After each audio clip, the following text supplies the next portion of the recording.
Bon après-midi à vous toutes et vous tous sur 104.7 FM stéréo ou 183 grandes ondes. Comme chaque jour du lundi au samedi, votre rendez-vous avec Crime Story et avec Alfred Hitchcock, raconté par Serge Sauvion. Aujourd'hui, une femme en moins de Sybil Guilford.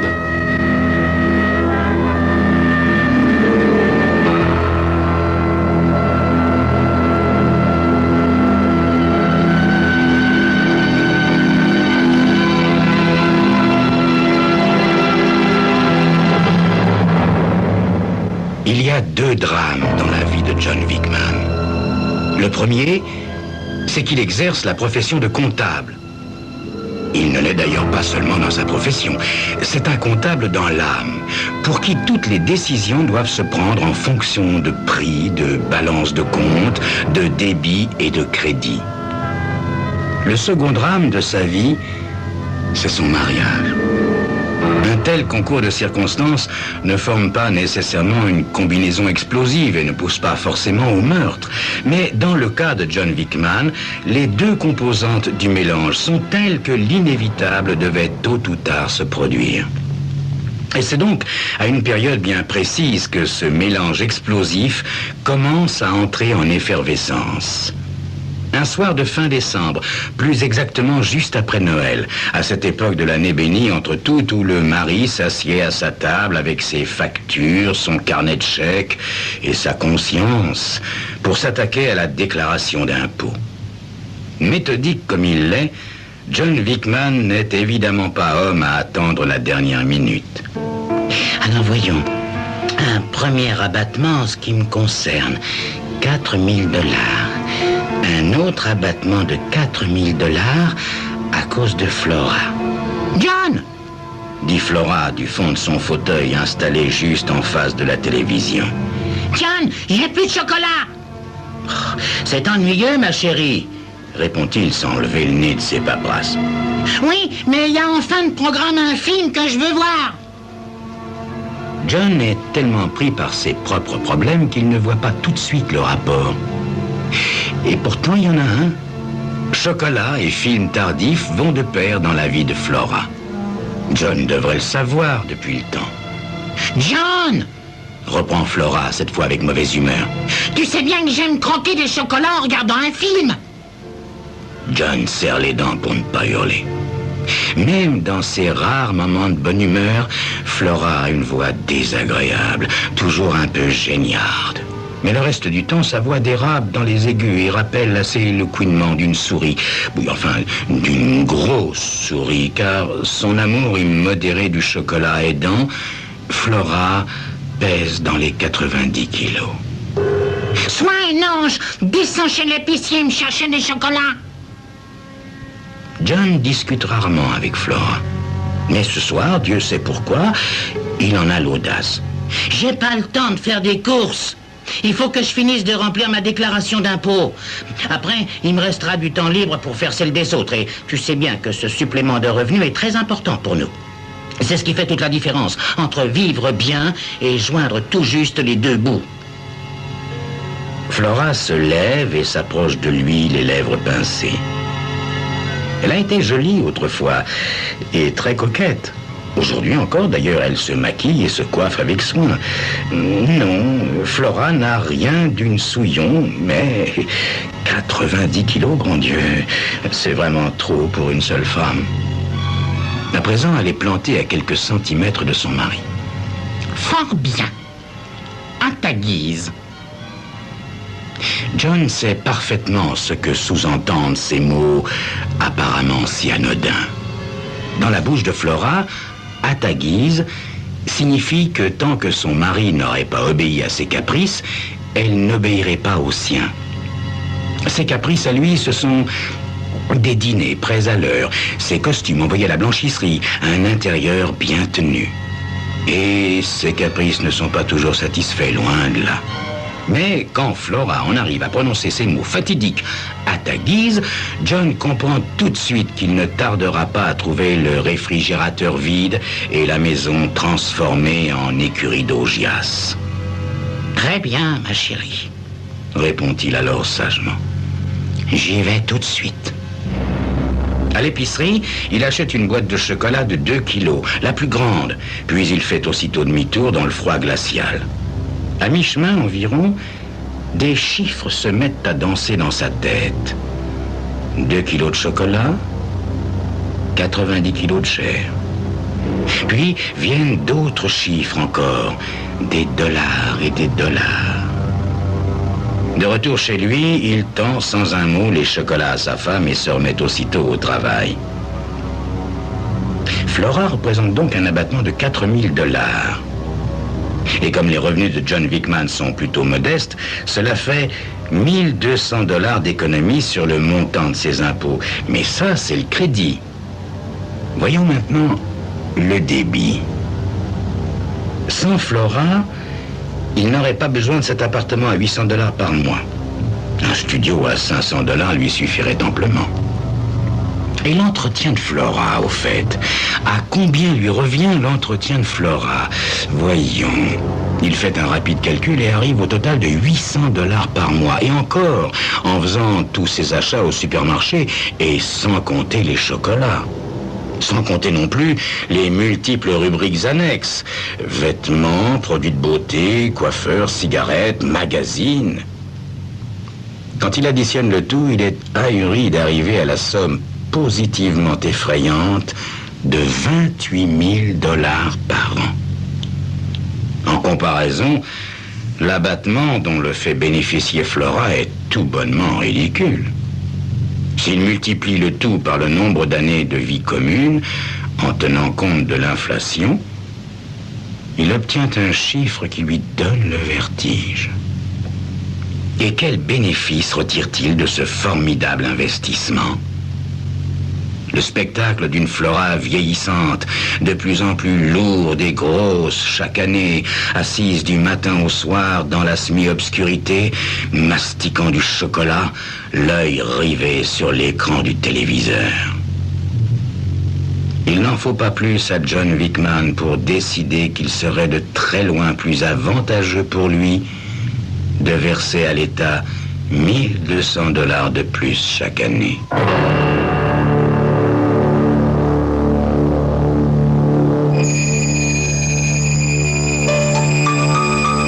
Raisonnement digne d'un contribuable avisé, mais un raisonnement qui peut aussi mener loin, très loin, comme vous le verrez dans quelques instants.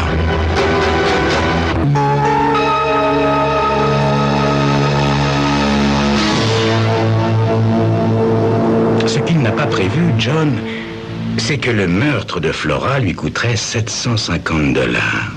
Ah oui, il lui faut louer une camionnette, acheter une grande malle d'occasion et aussi une pelle.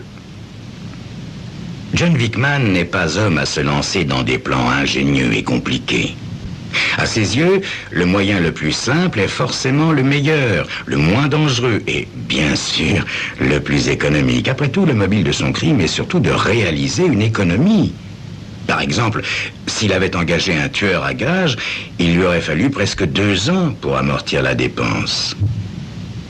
D'ailleurs, il n'a aucune raison de faire le travail par un autre. Dès qu'il commence à réfléchir aux aspects pratiques du problème, tout lui paraît très simple. De plus, une circonstance non négligeable lui facilite bien les choses. Personne ne regrettera la disparition de Flora. Elle n'a d'autre famille qu'un frère beaucoup plus âgé qu'elle et quelques cousins qui ne donnent jamais signe de vie. Mais John vérifie quand même. Aucun d'entre eux n'a envoyé ses vœux pour Noël et il est persuadé que Flora a été une fois de plus trop paresseuse pour leur envoyer les siens. Flora n'a pas non plus d'amis. Son tempérament renfermé s'est toujours conclu dans la solitude. Restent les voisines, qui ne se gêneraient pas pour jaser sur la disparition soudaine de la femme de John Wickman. A-t-elle abandonné son mari? S'est-elle enfuie avec un autre homme? John opte pour cette dernière hypothèse, car sinon il n'en finirait pas de subir des interrogatoires accompagnés des plus déplaisantes marques de sympathie. En fait, le problème se résoudrait de lui-même quand il changerait d'appartement. Il lui suffira de quitter celui-ci en tant qu'homme marié, d'emménager dans l'autre en tant que célibataire et de perdre Flora entre les deux. Il commence à mettre son plan à exécution en louant immédiatement un nouvel appartement. Un coquet petit studio avec une cuisine minuscule et une jolie salle de bain. Évidemment, il paiera double loyer pendant quelque temps, mais il se rattrapera en vendant le téléviseur. Ensuite, il décide de commettre le meurtre un samedi. Comme ça, il n'aurait pas à s'absenter du bureau. D'ailleurs, c'est la veille du jour de l'an. Les gens seront tellement occupés à faire la fête que personne ne prêtera attention à lui. De bon matin, il va donc chercher la camionnette de location. Il s'en sert pour aller prendre la malle d'osier d'occasion qu'il a retenue chez un brocanteur et fait ensuite une dernière halte à la quincaillerie où il achète une pelle. Neuve, la pelle, car il n'est pas facile d'en trouver d'occasion. Au retour, il ne gare pas le véhicule devant chez lui, mais en face de l'immeuble d'à côté. En entrant dans l'appartement, le premier bruit qui lui parvient est celui de l'eau qui coule dans la salle de bain et de Flora chantant sous la douche de cette voix suraiguë qu'il déteste tant. Mais aujourd'hui, il supporte ces couinements avec philosophie. Puis, il entend Flora passer dans la chambre à coucher. Il attend 5 minutes, puis il entre. Flora est assise en face de sa coiffeuse. Elle est en combinaison, ce qui laisse nues ses épaules et son cou. Tant mieux. Où es-tu allé aujourd'hui, mon petit? Demande Flora. Mon petit. Encore une chose qu'il déteste. Mais qu'importe, c'est la dernière fois. J'ai fait des courses et j'ai pensé à toi. Je t'ai rapporté une surprise. Une surprise? Glousse Flora d'une voix de fausset. Dis-moi vite ce que c'est, mon petit. John pose doucement ses mains sur les épaules nues. Ah ben non, ça serait plus une surprise. Oh, John, s'il te plaît, ne me fais pas languir. John Wickman n'est pas d'un tempérament vindicatif. Même si sa femme l'a tourmenté pendant des années, il n'a pas l'intention de la tourmenter à son tour. Alors, il accède à son souhait et ne la fait pas languir davantage. Ses mains se joignent en un geste qu'il a répété 100 fois, formant un nœud coulant qui s'enfonce dans les replis de graisse qui enrobent le cou de Flora. D'abord surprise, croyant à un jeu, et Dieu sait pourtant qu'il y a belle lurette qu'ils ne jouent plus ensemble à ces jeux-là, Flora se défend en riant. Quand elle comprend ce qui lui arrive, elle se défend de toutes ses forces, mais très vite elle s'affaisse. John voit dans le miroir les yeux de sa femme agrandis par la terreur, mais un court instant seulement. Bientôt, ils deviennent vitreux et troubles. Épuisé, John Wickman s'allonge sur le lit pour se reposer. Plus tard, il recouvre le corps de Flora d'un drap, puis se prépare un léger déjeuner en pensant à la suite des événements. Il a tout son temps. Ce n'est qu'une fois la nuit tombée qu'il gare la camionnette derrière l'immeuble et décharge la malle d'osier. Personne ne le voit la transporter jusqu'à son palier. Mais le plus difficile reste à faire. Un cadavre de 90 kilos n'est pas ce qu'il y a de plus facile à manier, et John Wickman n'a rien d'un athlète.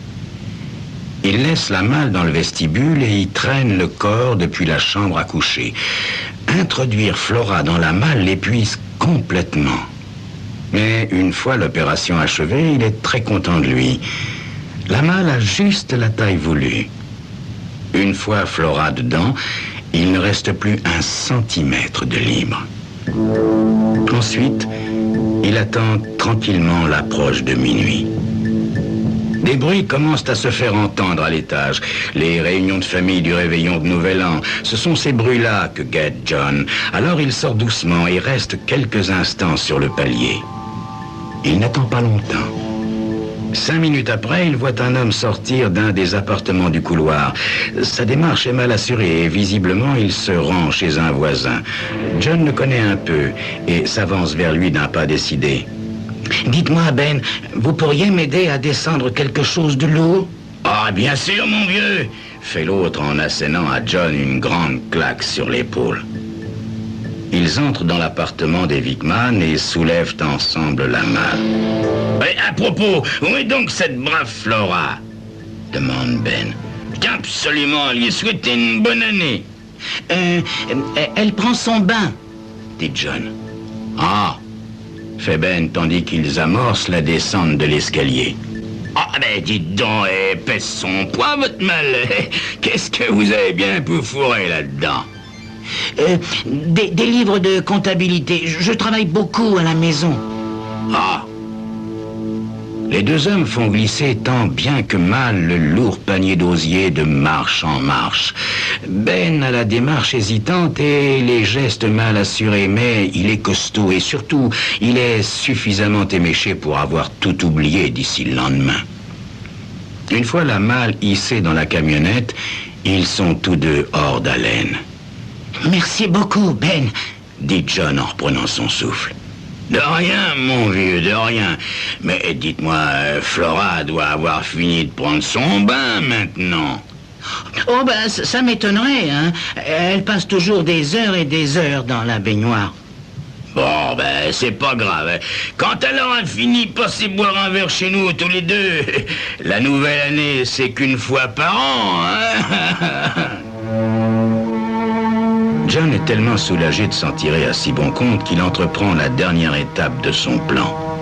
Aller avec la camionnette jusqu'à la décharge publique, creuser un trou profond à l'aide de la pelle, y balancer la malle, refermer le trou. Au fil des jours et des semaines, les allées et venues des bulldozers tasseront de plus en plus le sol.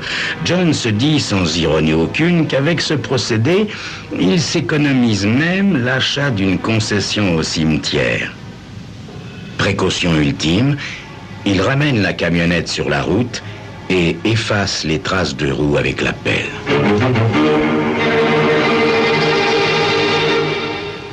Pendant plus d'un an, John mène une vie bien heureuse et paisible de célibataire. Puis, le destin s'en mêle. Et en la circonstance, le destin a le visage agressif et le regard rusé d'un contrôleur du service des contributions directes du nom de James Betterman. C'est ainsi qu'un jeudi matin à 9h, John se rend à la convocation du dit Betterman avec sous le bras une serviette bourrée de factures de toutes sortes pour justifier son honnêteté de citoyen devant l'impôt. Betterman a l'air favorablement impressionné par l'exactitude et la clarté des relevés de compte et des calculs de son visiteur. Il ne l'a convoqué que par simple routine, assure-t-il à John. Je vois ici, observe cependant Betterman, que pour l'année 1985, vous demandez un abattement pour Madame Wickman, mais pas pour 86. Exact. Dit John Wickman, très maître de lui. Oui, mais c'est curieux, monsieur Wickman.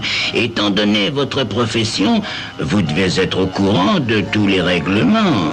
Comment se fait-il que vous n'ayez pas déduit le montant de la pension alimentaire versée à votre femme? Nous n'étions pas divorcés. Ah. Madame Wickman est décédée, je présume? Oui. En 85? Oui. Mais vous n'avez pas déduit les frais d'obsèques? Ben, évidemment, ça n'est pas légal.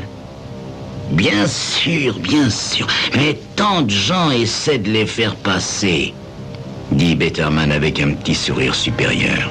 Et il ajoute d'un air patelin, mais vous n'avez pas déduit non plus les honoraires du médecin, ni les médicaments. Quels honoraires, monsieur? Quels médicaments? Eh bien, ce que vous a coûté la maladie de votre malheureuse épouse. Elle n'a pas été malade? Trop tard. Ça lui a échappé. Il essaie bien de se rattraper, mais il a perdu de sa belle assurance. Non, c'est-à-dire que... Enfin... Ma femme est décédée subitement. Les frais étaient trop insignifiants pour les déduire. En êtes-vous sûr? Vous avez dû garder les factures.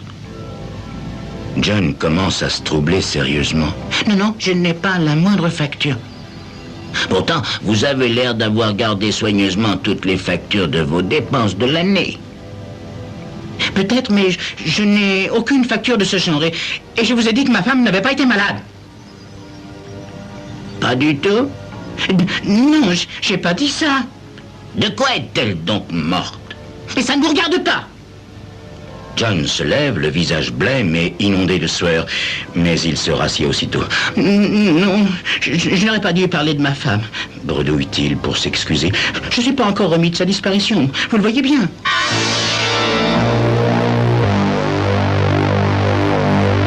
Le commissaire de police entre dans le studio de John Wickman, prend une chaise, s'installe dessus à califourchon et commence d'un ton affable. Ce contrôleur des impôts est bien indiscret, je trouve. Figurez-vous qu'il a téléphoné au service de l'état civil où on lui a appris qu'aucun acte de décès au nom de Flora Wickman ne figure dans leur registre. Et cependant, vous lui avez bien dit que votre femme était morte, n'est-ce pas? John Wickman pousse un profond soupir. Il sait que rien ne peut échapper à un fonctionnaire méticuleux, qu'il appartienne au service des impôts ou à la police.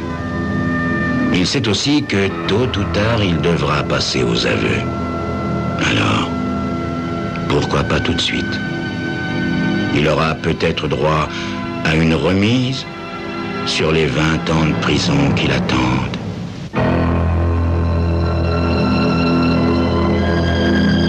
C'était Crime Story, les rendez-vous d'Alfred Hitchcock racontés par Serge Sauvion. Aujourd'hui, Une femme en moins, signée Sybil Guilford.